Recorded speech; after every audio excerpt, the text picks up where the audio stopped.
habíamos obtenido a partir de un potencial eléctrico y un potencial magnético, un vector potencial magnético dado, cuáles eran los campos eléctricos y magnéticos respectivos que representaban. Habíamos visto que era una configuración donde teníamos una densidad de corriente superficial en el plano x igual a 0. Estos campos eléctricos y magnéticos los vamos a tomar y vamos a considerar una caja rectangular que mide de altura h, acá tenemos un ancho L y este otro lado W, y la distancia al eje Z es D, es la distancia al plano IZ. Entonces, lo que vamos a hacer es ver cuál es la energía en la caja en un tiempo, vamos a llamar T1 igual a D sobre C, y en otro tiempo T2 igual a D más H sobre C, es decir, está puesto en términos de una longitud y la velocidad de la luz. La energía total venía dada por la suma de la parte eléctrica y la parte magnética, integrando en el volumen dado. Esto aparecía en el contexto del teorema de Poynting. Entonces, la energía va a ser, o el trabajo, 1 medio epsilon 0 e cuadrado más 1 sobre mu 0 b cuadrado de tau. Vamos a traer los campos eléctricos y magnéticos. Teníamos que el campo eléctrico era menos mu 0 k sobre 2 ct menos módulo de x está en z versor. Campo magnético era, tenemos más menos mu 0 k 2c ct menos x esto en inversor. Teníamos que todo esto era si módulo de x era menor a ct, y si no, simplemente teníamos que E era igual a 0 y B era igual a 0. Entonces, teniendo en cuenta estos campos que teníamos, primero hay que notar que en T1 igual a D sobre C, este va a ser el tiempo en que tardan el campo en llegar hasta la base. Recordemos que nosotros habíamos dicho que teníamos una corriente en el plano IZ y que eso generaba un campo que se propagaba en particular en dirección X. Acá lo tenemos dado vuelta, la dirección X está hacia arriba, y entonces lo que sabemos es que para T1 igual a D sobre C, todavía los campos no llegaron a la caja. Entonces tenemos que para los X que sean mayores a C por T1, que esto es D, porque T1 es D sobre C, y estamos acá arriba, justamente tendremos que es igual a 0 y b igual a 0, por lo que dijimos, los campos aún no llegaron. Pero, ¿qué va a ocurrir en un tiempo posterior, que es d más h sobre c? Ahora sí, ya pasó hasta arriba de la caja. Ahí entonces tendremos, vamos a llamar t grande 2 a d más h sobre c. Esto va a hacer que tengamos que c por t2 sea igual a d más h.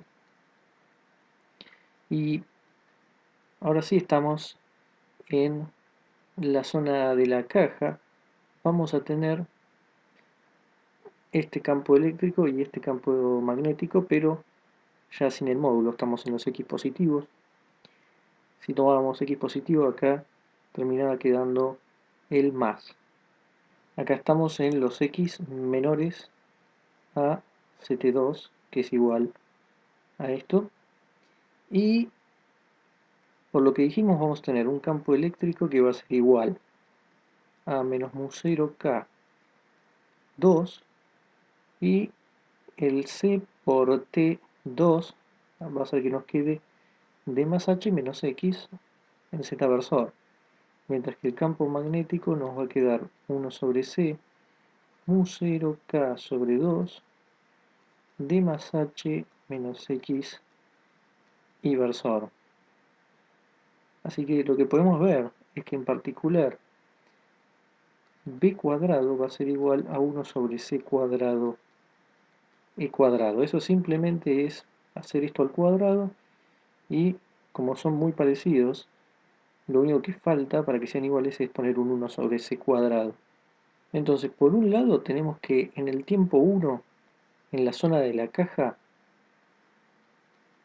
el trabajo es igual a 0, no tenemos nada todavía, la energía. ¿Qué pasa en el tiempo 2? Bueno, ahí es donde va a ser necesario ver cuánto es la energía total. En particular, fijémonos lo de adentro, epsilon 0 e cuadrado más 1 sobre mu 0 b cuadrado. Si teníamos que b cuadrado es igual a 1 sobre c cuadrado e cuadrado, entonces esto nos va a quedar epsilon 0 e cuadrado más 1 sobre mu 0 c cuadrado e cuadrado, y algo que podemos hacer es sacar epsilon 0 de factor común, de modo que quede e cuadrado más 1 sobre mu 0 epsilon 0 c cuadrado e cuadrado, y 1 sobre mu 0 epsilon 0 es c cuadrado, con lo cual se cancela eso y tenemos epsilon 0 e cuadrado más c cuadrado, es decir, 2 epsilon 0 e cuadrado. Entonces podemos escribir directamente adentro de la integral 2 epsilon 0 e cuadrado. Vamos a tener, esto va a ser igual, tenemos un medio que está fuera de la integral, el 2 epsilon 0 que lo sacamos afuera de la integral, y ahora tenemos que traer las constantes del E, que es mu 0, bueno, tiene que estar al cuadrado porque es el cuadrado, así que mu 0 cuadrado, k cuadrado, 4, multiplicado, acá abajo ponemos la integral, que va entre d y d más h,